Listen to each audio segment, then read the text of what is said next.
ଆଜ୍ଞା ନମସ୍କାର। ଆଉ ମୁଁ ଜଣେ କୃଷକ। ମୋ ନାଁ ହେଉଛି ଆଜ୍ଞା ଭଗୀ ପ୍ରଧାନ। ମୋର ଖୋର୍ଦ୍ଧା ଜିଲ୍ଲା ହେଉଛି ଘର। ସେ ପୁରା ସେ ତଳକୁ ଗୋଟେ ଗାଁଟେ, ବଢ଼ିଆ ଗାଁ। ସେ ଗାଁରେ ମୋର ଜନ୍ମ। ଆଉ ଯାହା ହଉ ମୋର 5 ମାଣ ଜମି ଅଛି, ବାପାଙ୍କ ଦେଇଥିବା ଜମି ଅଛି। ମୋର ଜମିରୁ ମୁଁ ଧାନ, ମୁଗ, ବିରି, କୋଳଥ ସବୁ ଅମଳ କରି ନିଏ। ଆଉ ମୁଁ କଠିନ ପରିଶ୍ରମ କରେ। ମୋ ପରିଶ୍ରମ କେବେ ମୁଁ ହେଳା କରେନି। ମୋର ଜମିରେ ମୁଁ ନିଜେ ମଧ୍ୟ କୂଅ ଖୋଳି ଦେଇଛି। କୂଅ ଖୋଳିବା ଦ୍ୱାରା ମୁଁ କ'ଣ ହେଉଛି ନା, ଖରା ଦିନରେ ପାଣି ମିଳିଯାଏ। ମୁଁ ଖରାଦିନିଆ ଫସଲ ମଧ୍ୟ ମୋର ପାଇଯାଏ ହେଲା। ତାପରେ ମଧ୍ୟ ମୋର ବାଡ଼ି ବଗିଚା ଅଛି। ସେ ବାଡ଼ିରେ ମୁଁ କ'ଣ ପରିବା ଚାଷ କରେ। ମୋ ସ୍ତ୍ରୀ ମୋତେ ସାହାଯ୍ୟ କରେ, ମୋ ପିଲାମାନେ ସାହାଯ୍ୟ କରେ। ଆମେ ବଢ଼ିଆ ପରିବା, ଆମର ସବୁ ବାଇଗଣ, ଆଳୁ, କଦଳୀ, ଆମର ସବୁ କଖାରୁ ଫଖାରୁ ସବୁ କାକୁଡ଼ି ଆମେ ସେଠୁ ପାଇଯାଉ। ତାପରେ ଆଜ୍ଞା ମୋର ପିଲା ଦୁଇଟିକୁ ମୁଁ ପାଠ ପଢ଼ାଉଛି। ତାଙ୍କୁ ନୀତି ଶିକ୍ଷା ଦେଉଛି। ଏ ପିଲା ଆମର ଯେଉଁ ଅବଦୁଲ କଲାମ ସାର୍ ଥିଲେ, ଯେ ଆମର ଭାରତ ରାଷ୍ଟ୍ରପତି। ଆଉ ମୁଁ ତାଙ୍କ କଥା ସବୁ ଶୁଣିଛି, ଆମର ଟିଭିରେ ଦେଖିଛି। ବଢ଼ିଆ ଲୋକ, ତୁମେ ତାଙ୍କରି ପରି ହୁଅ, ତାଙ୍କର ପଥକୁ ଅନୁସରଣ କର, ଆଉ ଭଲ ପିଲା ହବ। ଯାହା ହଉ ମୋର ପିଲା ଦୁଇଟା କଲେଜ ପାଠ ପଢ଼ିଲେ, ଭଲ ପଢ଼ିଲେ, କଲେଜରେ ପଢ଼ିଲେ। ମୁଁ ତାଙ୍କୁ ପଢ଼େଇଲି, ଆଉ ତାଙ୍କୁ ମୋତେ ମୋର ଉପଦେଶ ଦେଇଥିଲି, ତୁମେ ଆଉ ଗୋଟେ ଭଲ ଇଞ୍ଜିନିୟର ହୁଅ କି ଯାହା ଗୋଟେ ହୁଅ।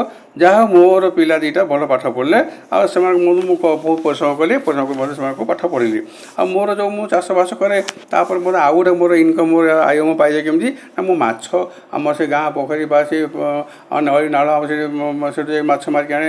ମାଛ ମାରିକିନା ଆମର ପାଖାପାଖି ଅଛି ଗୋଟେ ବଜାର, ସେଠି ବିକ୍ରି କରିଦିଏ। ଯାହା ମୋର ଯେମିତି ହେଲେ 200-300 ଟଙ୍କା ମୋତେ ମିଳିଯାଏ। ଆଉ ମିଳିଯାଏ ତ ମୋ ପିଲାଙ୍କୁ ପାଠ ପଢ଼ାଇ ମୋତେ ପଇସା ମିଳିଯାଏ। ଯାହା ମୋର ପିଲା ଦୁଇଟା ପାଠ ପଢ଼ିଲେ, କଠିନ ପରିଶ୍ରମ କଲେ, ଆଉ ସେମାନେ ମଧ୍ୟ ଆମର କଲାମଜୀଙ୍କ କଥା ଅନୁକରଣ କଲେ। ତାଙ୍କର ପଥରେ ମଧ୍ୟ ସବୁ ଚାଲିଲେ। ଯାହା ମୋର ପୁଅ ବର୍ତ୍ତମାନ ଗୋଟେ ହେଲା ସଫ୍ଟୱେୟାର ଇଞ୍ଜିନିୟର, ଆଉ ଗୋଟେ ପୁଅ ହେଉଛି ମୋତେ ଏଗ୍ରିକଲଚର ଇଞ୍ଜିନିୟର। ମୋର ପିଲା ଦୁଇଟିର ଚରିତ୍ର ଆଜ୍ଞା ବହୁତ ଭଲ। ସେମାନେ ବହୁତ ସରଳ, ଅମାୟିକ, ଆଉ କଠିନ ଆଉ ପରିଶ୍ରମ ସେମାନେ କରନ୍ତି। ଆଉ ସେମାନେ ମୋର କଥାରେ ଚଳନ୍ତି, ମାଆଙ୍କ କଥାରେ ଚଳନ୍ତି। ପିଲାଦିନୁ ସେମାନେ ସରଳ ପୋଷାକ ପିନ୍ଧନ୍ତି। ଆଉ ସେମାନଙ୍କର ବାହାରେ ଖାଇବାରେ କିଛି ନାହିଁ। ଯାହା ଖାଆନ୍ତି ଘରେ ଖାଆନ୍ତି। ତାଙ୍କର ଯାହା ପସନ୍ଦ ହୁଏ ତା ମାଆଙ୍କୁ କହିଦିଅନ୍ତି, ମାଆ ତାଙ୍କୁ ରାନ୍ଧିକି ଦିଏ, ସେ ତାଙ୍କର ଖାଆନ୍ତି, ବାହାରେ ଖାଆନ୍ତିନି। ଆଉ ଗୋଟେ ତାଙ୍କର ଭଲ ଗୁଣ ହେଲା କ'ଣ ନା, ସେମାନେ ସବୁବେଳେ ପାଠ ପଢ଼ାରେ ବ୍ୟସ୍ତ ରୁହନ୍ତି। ଆଉ ତାପରେ ମୋ ସାଙ୍ଗରେ ବିଲରେ କାମ କରନ୍ତି, ଆମ ବଗିଚାରେ କାମ କରନ୍ତି ହେଲା, ଆଉ ପରିବା ଚାଷ କରନ୍ତି। ବୁଝିଲେ। ତାପରେ ଯାହା ହଉ ମୁଁ ବର୍ତ୍ତମାନ ଭଗବାନ ନିକଟରେ କୃତଜ୍ଞତା ଜ୍ଞାପନ କରୁଛି। ମୋର ପିଲା ଦୁଇଟା ଭଲ ପାଠ ପଢ଼ି ମଣିଷ ହେଇଗଲେ, ମୁଁ ବହୁତ ଖୁସି। ବର୍ତ୍ତମାନ ଏଇଆ କଥା ମୁଁ କହିବା ପାଇଁ ମୁଁ ଭଗୀ ପ୍ରଧାନ, ମୁଁ ଏହା କହୁଛି ମୋର କୃଷକ ଭାଇ, ମୋର ଶ୍ରମିକ ଭାଇମାନଙ୍କୁ। ଦେଖନ୍ତୁ ଆମର ଓଡ଼ିଆ ଶ୍ରମିକ ପିଲା, ଏ କୃଷକ ପିଲା, ସେ ପିଲା ଗ୍ରେଡ୍ 1 A1 ପାଇଛି ହାଇସ୍କୁଲରେ ପାଠ ପଢ଼ିକି। ତା'ର ବାପା ବାହାରେ ଯାଇକି କାମ କରୁଛନ୍ତି।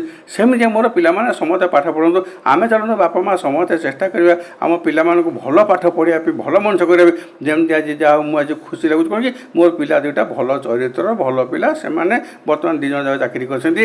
ନୀତି ମଧ୍ୟ ସବୁ ଅଫିସ୍ ଯାଉଛନ୍ତି, ଆସୁଛନ୍ତି, ଭଲରେ ଅଛନ୍ତି। ମୁଁ ଭଲ ଅଛି, ମୋ ତା ମାଆ ଭଲ ଅଛି। ଏହିପରି ଆମର ସମାଜକୁ ଗଢ଼ି ତୋଳିବା, ଆମର ଭଲ ପିଲା ଆମେ ତିଆରି କରିବା। ଆଜ୍ଞା ନମସ୍କାର। ମୁଁ ସେଇ ଭଗୀ ପ୍ରଧାନ ଆଉ ଥରେ ଆପଣଙ୍କୁ ନମସ୍କାର କରୁଛି। ଆଉ ଭଗବାନଙ୍କୁ ପ୍ରାର୍ଥନା କରୁଛି ଆପଣମାନଙ୍କ ପିଲାମାନେ ମଧ୍ୟ ସେମିତିଆ ହୁଅନ୍ତୁ। ଧନ୍ୟବାଦ ଆଜ୍ଞା।